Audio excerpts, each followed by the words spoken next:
समझ गए। देखो ऐसा है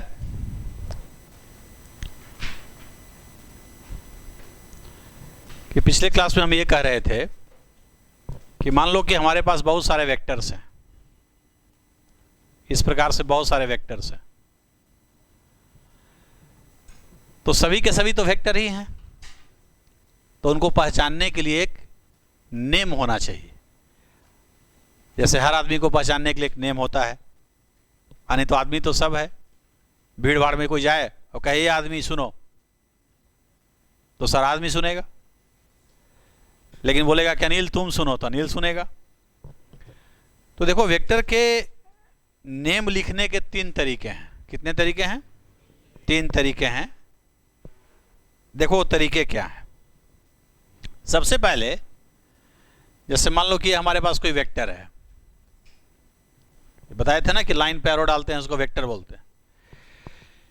इसका नेम लिखना है तो कोई एक लेटर ले लो, स्मॉल या कैपिटल अल्फाबेट का कोई एक लेटर ले लो, जो इच्छा करे। जैसे किसी को मन करता है कि हम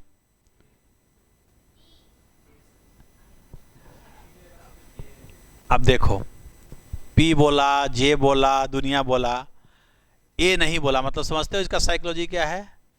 कि तुमको टॉप पे रहना पसंद नहीं है। इसका साइकोलॉजी ये कहता है कि खुद पर कॉन्फिडेंस नहीं है कि हम टॉपर बन सकते हैं, इसलिए उतना पीछे भाग रहे हो। पहला लेटर मुंह से निकलना चाहिए था ए, क्योंकि आदमी का थिंकिंग से भी बहुत कुछ उसके बारे में अंदाजा लग जाता है। तो हमने एक लेटर लिया स्मॉल ए। अब कहता है कि इस लेटर के ऊपर में एक एरो डाल दीजिए लेफ्ट टू राइट, ऐसे लेफ्ट टू राइट एरो डाल दीजिए, तो यही इसका नेम हो गया। इसको पढ़ेंगे वेक्टर ए। क्या पढ़ेंगे? Vector A. अब एक बात ध्यान देना है, ये जो एरो हमने डाला है लेटर के ऊपर इधर, इसलिए नहीं डाला है कि इसका एरो इधर है। जब भी किसी वेक्टर का नेम लिखेंगे, जैसे मान लो कि कोई वेक्टर मेरे पास इस डायरेक्शन में है, इधर डायरेक्शन है, इसका नेम लिखना है और इस बार हमको बी से लिखना है, तो बी भी ले करके स्मॉल या कैपिटल, इसके ऊपर जब एरो देंगे तो किधर देंगे? ऊपर नहीं। नेम में हमेशा एरो लेटर के ऊपर में लेफ्ट टू राइट ऐसे डालते हैं। तो कोई बच्चा बोलेगा कि सर तब तो इस वेक्टर का डायरेक्शन इधर हो जाएगा। नहीं, लेटर के ऊपर जो एरो होता है उसका काम डायरेक्शन बताना नहीं है। तुम जिस एरो का नाम लिख रहे हो उस एरो को देखो कि वो किधर है, वो डायरेक्शन बताएगा। तो इसका एरो किधर है? ऊपर, तो डायरेक्शन ऊपर माना जाएगा, ना कि इधर माना जाएगा। कोई भी वेक्टर किसी भी डायरेक्शन में है, जैसे ये है इधर है, इसका नेम हमको मान लो डी लिखना है, तो डी लिख करके उसके ऊपर लेफ्ट टू राइट एरो डालेंगे, ना कि इधर एरो मारेंगे। बात समझ रहे हो?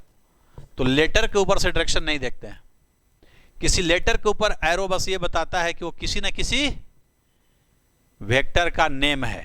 जैसे हम कहीं पे लिख दिया कि पी वेक्टर, तो इसका मतलब तुम क्या समझोगे?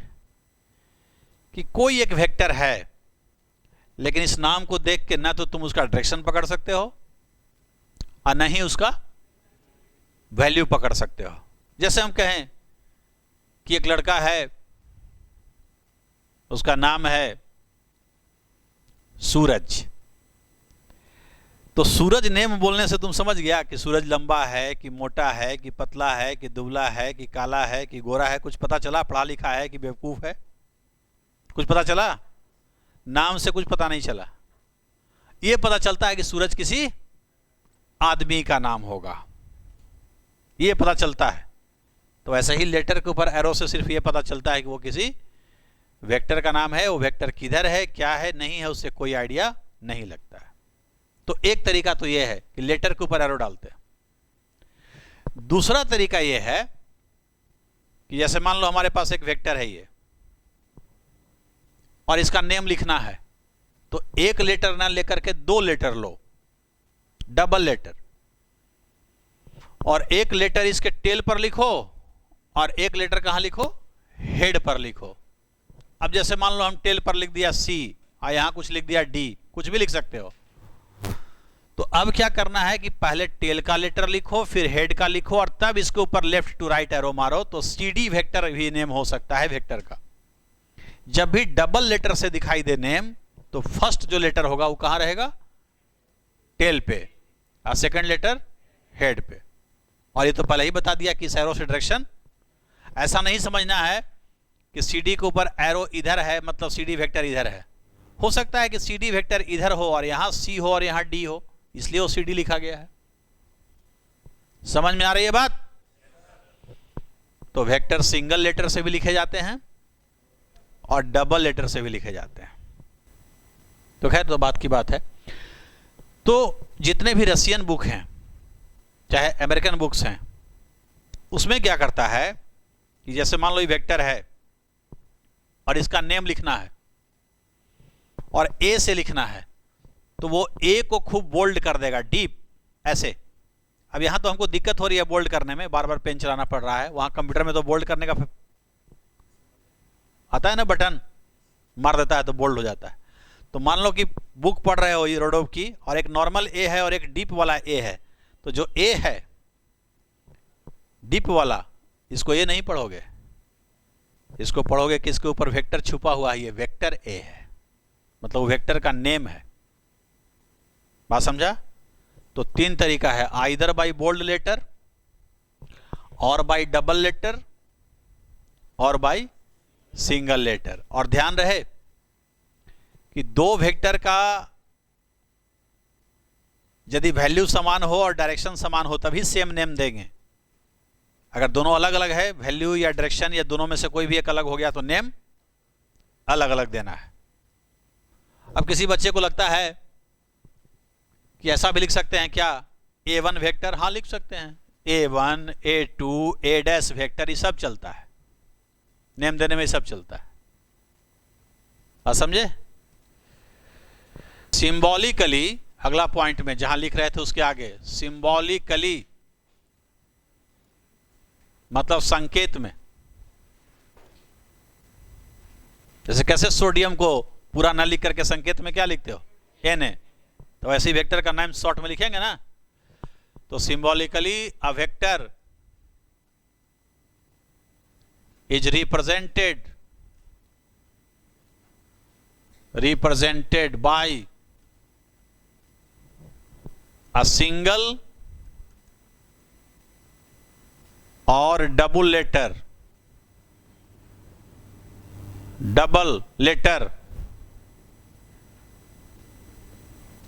by putting, क्या रखते हुए,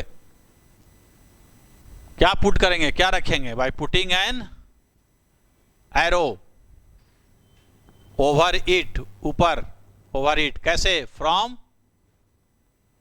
left to right, left to right मतलब बाएं से दाएं, लेटर के ऊपर एरो। जैसे हमारे पास एक वेक्टर है ये, और इसका नेम देना है ए, तो एक लेटर से ऐसे लिख सकते हैं।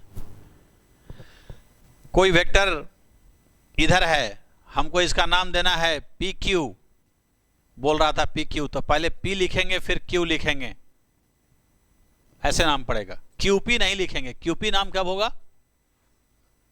जब एरो इधर पड़ेगा, तब ना यहां टेल आएगा, और बोलता नहीं है। तो ये बात, डबल लेटर में पहला लेटर टेल का और दूसरा लेटर हेड का। और बाई, और कैसे बताए, और by bold letter, bold letter से भी शो करते हैं ना उसको, बोल्ड लेटर से। जैसे ये कोई वेक्टर है, इसका नाम देना है हमको पी, तो पी को क्या करेंगे, खूब ऐसे बोल्ड कर देना पेन से। और ये बोल्ड लेटर बराबर क्या पढ़ेंगे, पी नहीं है, ये पी वेक्टर है, पी वेक्टर है। और ये दिमाग में रहे कि लेटर के ऊपर जो एरो है डायरेक्शन नहीं बताता, बस नेम है उसका और कोई मतलब नहीं है। जैसे आदमी का नेम देख के कुछ नहीं पता चलता है, वैसे वेक्टर का भी नेम देख करके कुछ पता नहीं चलता है। समझ में आई बात? अब देखो, ये तो नेम हो गया, ध्यान से सीखो। यदि किसी वेक्टर का मैग्नीट्यूड का सिंबल देना है, जैसे मान लो कोई वेक्टर है और इसकी वैल्यू 4 सेंटीमीटर है और इसका नेम है वेक्टर ए, तो अगर कोई ऐसे लिखता है कि वेक्टर ए बराबर 4 सेंटीमीटर, तो ये रॉन्ग हो जाएगा। क्या हो जाएगा? रॉन्ग हो जाएगा, ये रॉन्ग हो जाएगा। चूंकि इधर वैल्यू लिख रहे हैं लंबाई, इधर नेम लिख रहे हैं, ये नेम का सिंबल है ना, और वो वैल्यू है, तो नेम बराबर वैल्यू नहीं लिखेंगे। वैल्यू जब लिखते हैं किसी वेक्टर का तो उसका एक सिंबल होता है। देखो यहां कि द मैग्नीट्यूड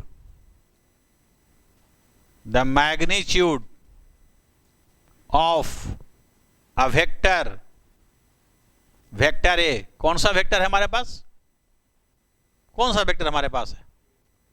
ए नेम का वेक्टर है, उसका क्या लिखना है? The magnitude of a vector A is denoted by, कैसे डिनोट करते हैं? डिनोटेड बाई, ऐसे देखो, या तो इस एरो को मिटा दो, सिर्फ ए लिखो, लेटर के ऊपर से एरो मिटा दिया, मतलब क्या हो गया? मैग्नीट्यूड हो गया। लेंथ लिखने में एरो हटा देना है, और यदि एरो रखते हो तो यहां लाइन दो ठो खींच दो, इसको मॉड पढ़ते हैं, तो मॉड ए बोलेंगे, मॉड वेक्टर ए। इस दो लाइन को क्या पढ़ते हैं? मॉड। मॉड माने मॉडुलस माने वैल्यू, समझे? तो वैल्यू का ये सिंबल है। तो अगर इसका वैल्यू 4 सेंटीमीटर है तो ऐसे नहीं लिखेंगे, क्या लिखेंगे? ए लिखेंगे, एरो हटा देंगे, तब ये वैल्यू का सिंबल हुआ, इज इक्वल टू 4 cm। या ए का मॉड लिखेंगे और तब लिखेंगे 4 cm, तो ये दोनों सही है, ये करेक्ट है। तो वैल्यू लिखने में या तो मॉड डालो, एरो रखते हो तब, और नहीं तो एरो हटा दो। एरो हटा दिया तो मॉड डालने की जरूरत नहीं। अगला जो पॉइंट है, ध्यान से सुनो। वेक्टर के बारे में क्या बतलाया था कि कोई भी लाइन जैसे ही इस पे एरो डालते हैं तो ये क्या बन जाता है? वेक्टर। और इस लाइन की लंबाई को क्या बोलते हैं? वेक्टर का मैग्नीट्यूड, वैल्यू। और जिधर एरो है उसको क्या बोलते हैं? इतने ना पढ़ाए हैं। और किसी भी वेक्टर का सबसे कम वैल्यू क्या हो सकता है? किसी वेक्टर की सबसे कम वैल्यू 0। अरे भाई अभी इतना बड़ा एरो है, छोटा कर देंगे, लेंथ कम जाएगा, वैल्यू कम जाएगा, और छोटा करेंगे और छोटा करेंगे, तो क्या कर सकते हैं? इसको एक पॉइंट बना दे सकते हैं, मिटाते मिटाते मिटाते मिटाते यहां तक पॉइंट बन जाएगा। पॉइंट की लंबाई 0 होती है। बोलता नहीं है यार। हाँ, तो किसी भी वेक्टर का सबसे कम वैल्यू क्या होता है? उससे कम।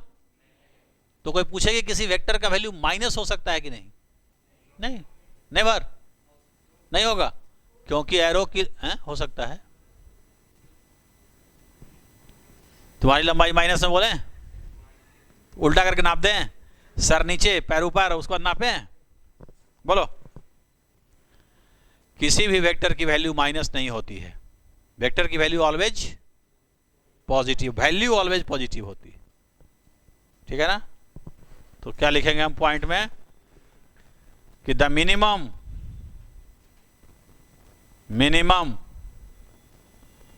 Magnitude of a vector is equal to क्या? 0। Minimum magnitude of a vector is equal to 0। उससे कम नहीं हो सकता, सबसे कम वैल्यू वही है। नेक्स्ट पॉइंट में क्या कि the magnitude of a vector, the magnitude of a vector, the magnitude of a vector can not be negative. दिमाग में बिठा लो कि कभी किसी वेक्टर की वैल्यू निगेटिव, और कहीं अगर लिखा हुआ है तो समझो कि गलत है। ठीक है?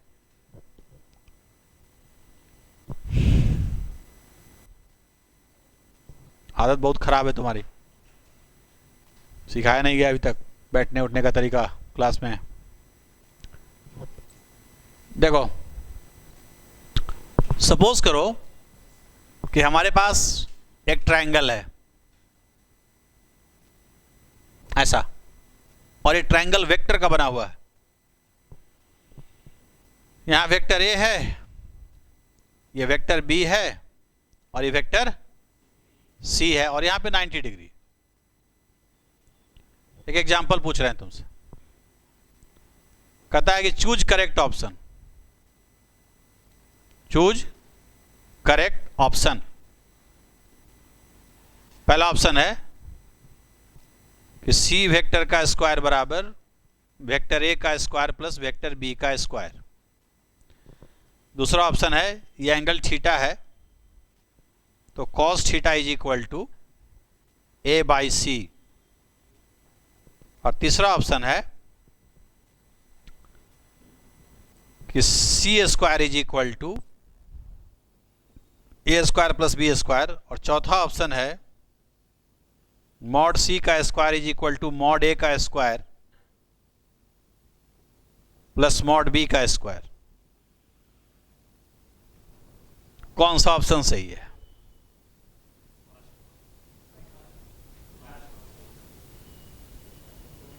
कौन सा ऑप्शन सही है? थर्ड वाला और थर्ड और फोर्थ। सेकंड सही है कि नहीं? क्यों? तो उससे क्या हुआ? कॉस थीटा का क्या फॉर्मूला होता है? बी बाई एच मतलब क्या? तो बेस बाई हाइपोटेनस में बेस का क्या? बेस का वैल्यू, लेंथ। सही बात है, कॉस थीटा होता है बी बाई एच। तो एंगल के सामने मानते हैं परपेंडिकुलर, कोई भी एंगल के सामने राइट एंगल ट्रायंगल में परपेंडिकुलर लेते हैं। 90 के सामने एच बच गया, सो बेस। तो cos theta B by H तो होता है, लेकिन बी बाई एच में बी का क्या लेते हैं? बी बेस माने क्या? बेस का लेंथ। एच माने एच का लेंथ, तो क्या ये लेंथ ऐसे लेते हैं? इसलिए रॉन्ग हो गया। क्या होना चाहिए था? क्या होना चाहिए था? यहां ए बाई सी, एरो हटा देना चाहिए था या मॉड डाल देना चाहिए था। ये सही है? पाइथागोरस थ्योरम पढ़े हो ना? क्या कहता है पाइथागोरस थ्योरम? कि C square H square is equal to, तो H square is equal to P square plus B square का मतलब क्या है? एच क्या है? हाइपोटेनस। केवल क्या क्या हाइपोटेनस का क्या है? वो लेंथ है। तो लेंथ में सी वेक्टर कहां से रहेगा? सी रहेगा या सी का मॉड रहेगा। इसलिए या तो ये सही है या ये सही है। ये बात समझे ना?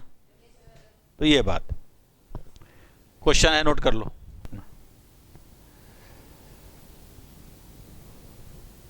वेक्टर का बहुत सारा टाइप पढ़ाए थे ना, एक टाइप और पढ़ो। बहुत सारे टाइप होते हैं, पढ़ते जाएंगे। एक टाइप होता है, इसको बोलते हैं निगेटिव ऑफ ए वेक्टर। मतलब क्या होता है negative of a vector? Negative of a vector, negative of a vector.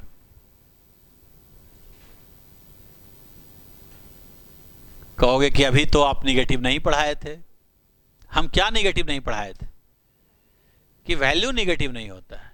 यहां पे सुनो हम क्या कहना चाहते हैं। जैसे सपोज करो कि ये हमारे पास एक वेक्टर है, क्या है, और दूसरा वेक्टर इतना ही लेंथ का है लेकिन इसके अपोजिट डायरेक्शन में है, ऐसे है, ये है, ऐसा वेक्टर है अपोजिट डायरेक्शन में।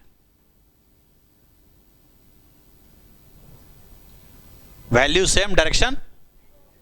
तो एक वेक्टर दूसरे का निगेटिव कहलाता है, नेम में negative.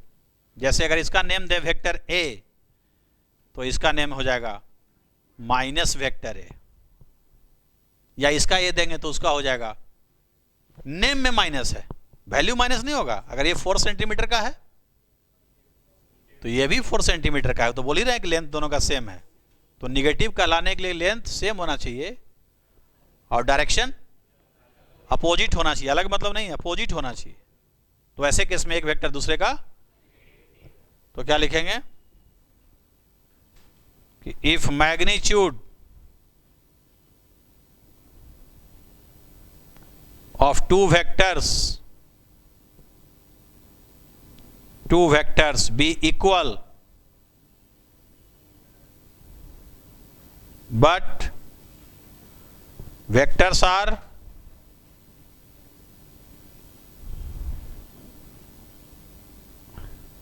anti-parallel to each other। Vector क्या हो, एंटी पैरेलल मतलब क्या, अपोजिट डायरेक्शन में ना। Vectors are anti parallel to each other, then one vector is said to be negative of other vector. और नोट दैट, नोट कर लो, note that magnitude of a vector is never negative, magnitude of a vector is never negative। किसी vector का value negative नहीं होता।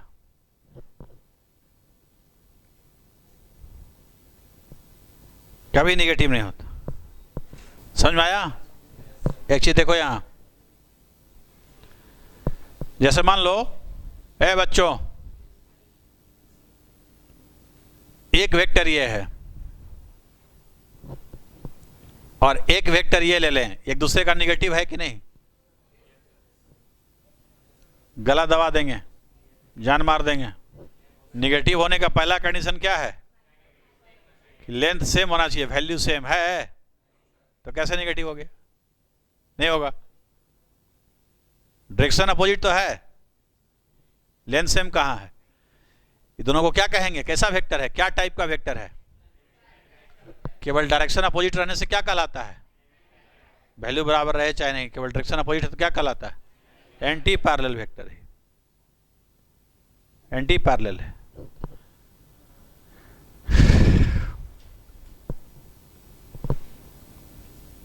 यही यदि ऐसा होता, ये एक दूसरे का निगेटिव है ना। अब सुनो, मान लो इसका नाम ए बी है, क्या नाम है? A B vector. तो इसका नेम क्या क्या हो सकता है?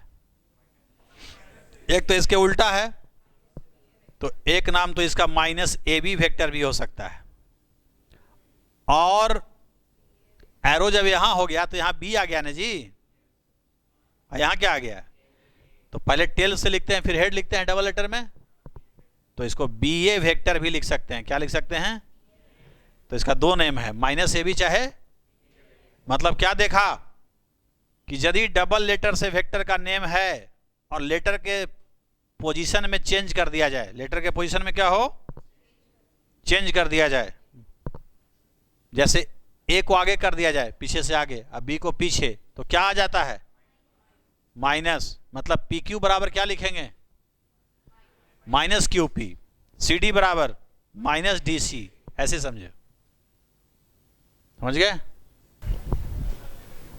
नेक्स्ट में देखो,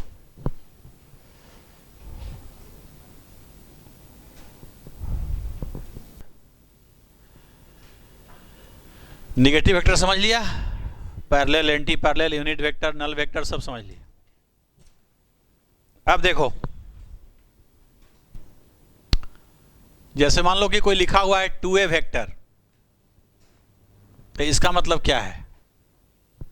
जब भी किसी वेक्टर में नंबर आके मल्टीप्लाई हो जाए, तो अगर पॉजिटिव नंबर मल्टीप्लाई हुआ है तो जितना नंबर मल्टीप्लाई हुआ वैल्यू को उतना गुना कर देगा। जैसे a का वैल्यू 10 तो 2a का वैल्यू 20, और डायरेक्शन वही रखेगा जो ए का है पहले से। अगर राइट है तो राइट ही रहेगा, लेकिन अगर -2 से मल्टीप्लाई हो जाए तो वैल्यू को करेगा डबल, और माइनस नंबर मल्टीप्लाई होने से डायरेक्शन को चेंज माने क्या, उल्टा कर देता है।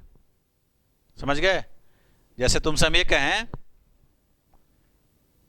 ये है वेक्टर ए और दिया हुआ है कि mod A vector is equal to 10 cm,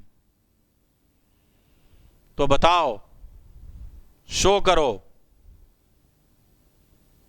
-a/2 vector कौन होगा, कैसा होगा? तो -a/2 का मतलब क्या हुआ, किस नंबर से मल्टीप्लाई हुआ? अरे कौन सा नंबर मल्टीप्लाई हुआ? 10। अरे नलायकों, कौन सा नंबर मल्टीप्लाई हुआ? -1/2। तो माइनस मल्टीप्लाई होने से क्या बताए कि डायरेक्शन जो इसका राइट है वो लेफ्ट हो जाएगा इधर, और वैल्यू हाफ टाइम्स हो जाएगा इसका, हाफ टाइम्स मतलब कितना हो जाएगा, 5। तो वैल्यू हो जाएगा इसका 5 cm का वेक्टर माना जाएगा ये। अब आया समझ में? तो जब किसी वेक्टर में कोई नंबर मल्टीप्लाई होता है तो जो नंबर मल्टीप्लाई हुआ वैल्यू को उतना गुना कर देता है, उतना टाइम्स कर देता है। अब प्लस मल्टीप्लाई होने पे वही डायरेक्शन, माइनस मल्टीप्लाई होने पे उल्टा डायरेक्शन, यही इसका मतलब होता है।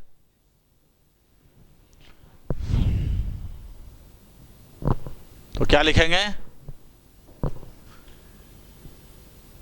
कि के ए वेक्टर वेयर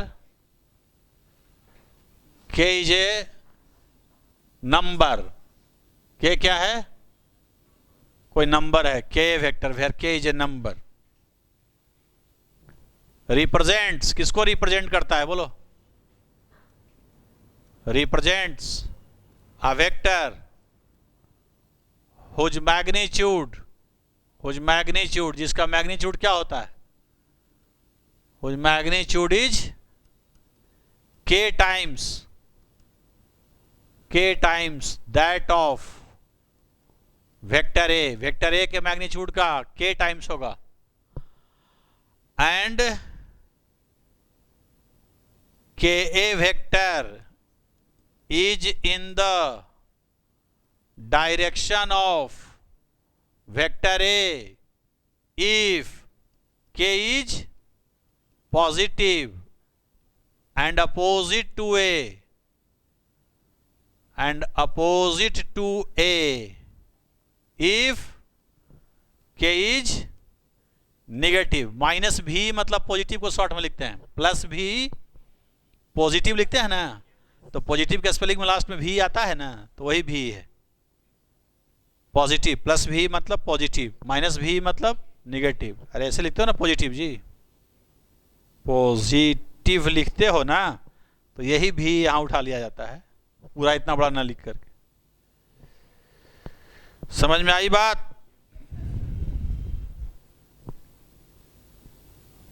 वो भी लिख देना नीचे में।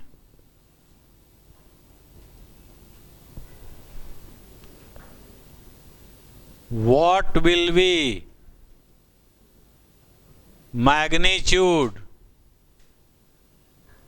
and direction of vector A/4?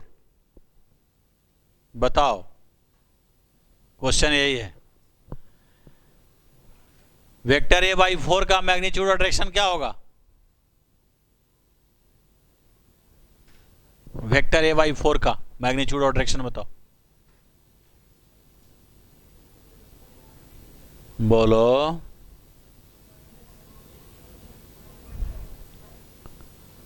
बता सकते हैं कि नहीं, पहले ही बताओ।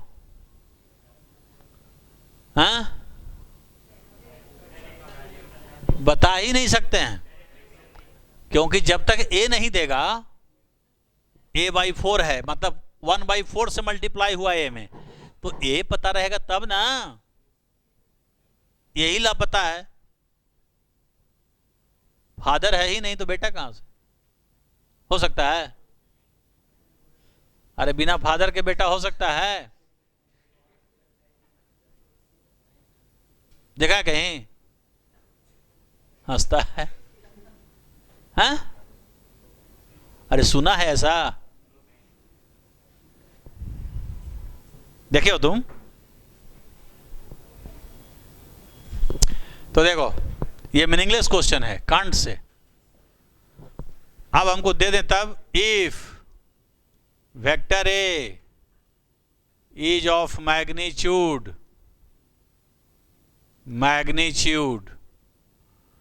40 cm टुवर्ड्स ईस्ट, आप बता सकते हो?